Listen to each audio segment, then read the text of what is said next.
wasn't real pretty. Sometimes your offense looked good, sometimes your offense looked bad, sometimes your defense looked good, sometimes your defense looked bad. But you know what? You got a victory out of it Saturday night. You're absolutely right. At the end of the day, the Dogs are 1-0, and it almost looked like the first game of the year, Fred. It really did. You're talking about the ups and downs, but this game, all games have ups and downs. This was right up there with the best in terms of momentum swings and good play, bad play, just like you talked about. Injuries.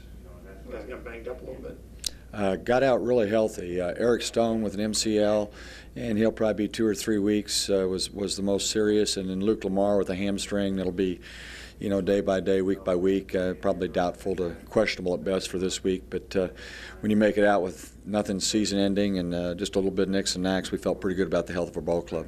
Talk about a local kid, Jacob Lamp did a great job with the leg on Saturday night. Well, kicking game won the ball game.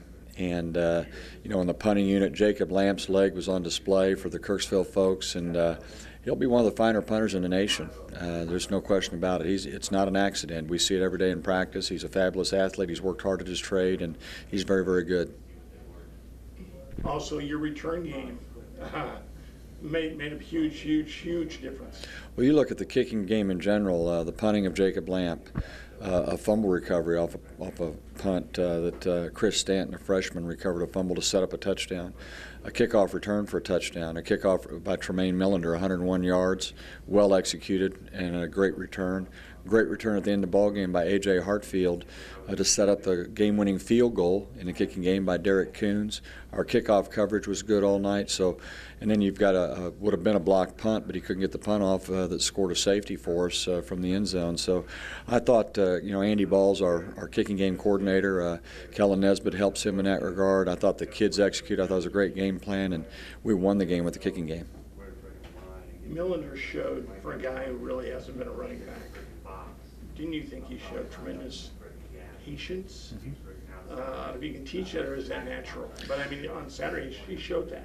Well, you're guys that don't have fear. That ball attracts the bad guys, and Tremaine's a really tough kid, a physical kid, and he took to it like water. There was when we experimented last spring, so he's been a pleasant surprise. We weren't surprised, but a pleasant surprise way back last spring, and he certainly gives us a heavy hitter up inside, and I thought Garrett White made a bunch of plays all night, and young A.J. Hartfield continues to show some flashes as well. What did it tell you about your team that at times when you did have to come back, you got smacked in the mouth, and you thought you were in good shape, you got smacked, you had to come back? What did that tell you about your team? Well, one, we were very close to, we'd like to put the ball game away. We were close to having that done on, once again, the weather, the hot humidity. We're up by 16 points, a chance to put the game away. Don't do it. I give SBU credit, particularly a very fine quarterback.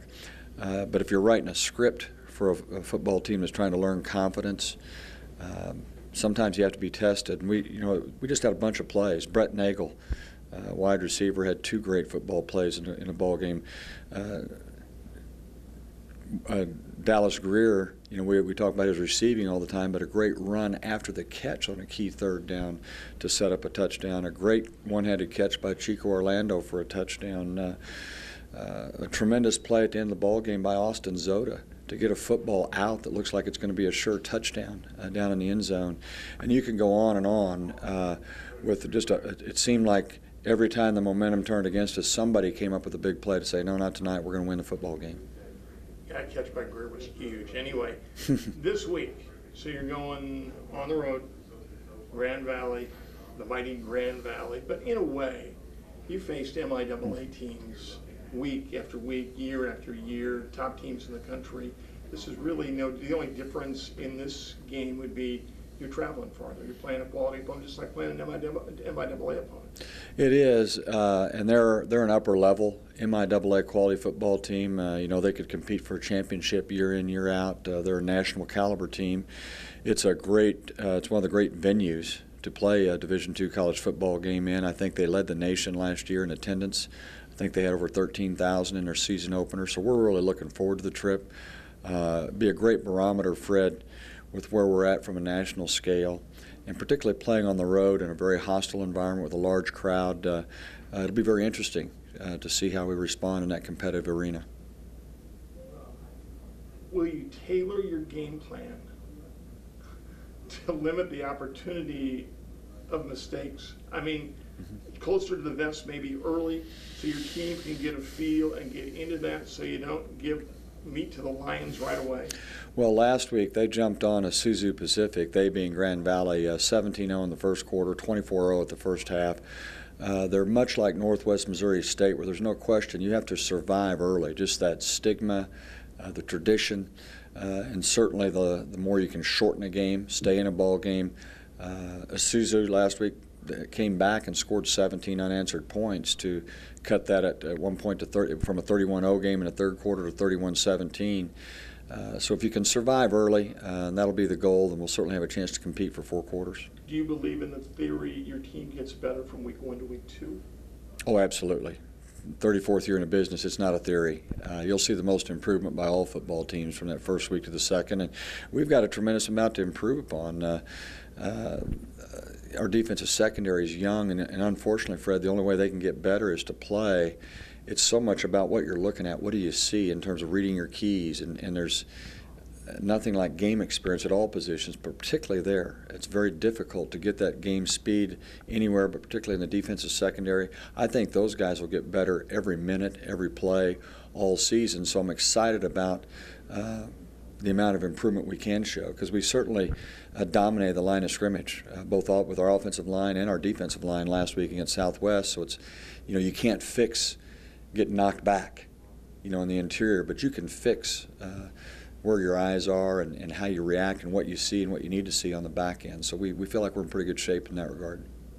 Final question. The confidence that your team gained from battling last week and winning the ball game, that really should help this week. Well, hopefully it will help not just this week but throughout the season. But time will tell. We've started well. All 3 of the past years. We're 7-2 over the first 3 weeks of the season, the first 3 years we've been here. And one of the 2 losses was that great 27-26 ball game with Pitt State. So we've got to do a better job as a staff, as a football team, with our team leadership, of staying the course throughout the season. So time will tell. Hopefully it should, but we'll see how that plays out for the remainder of 2013.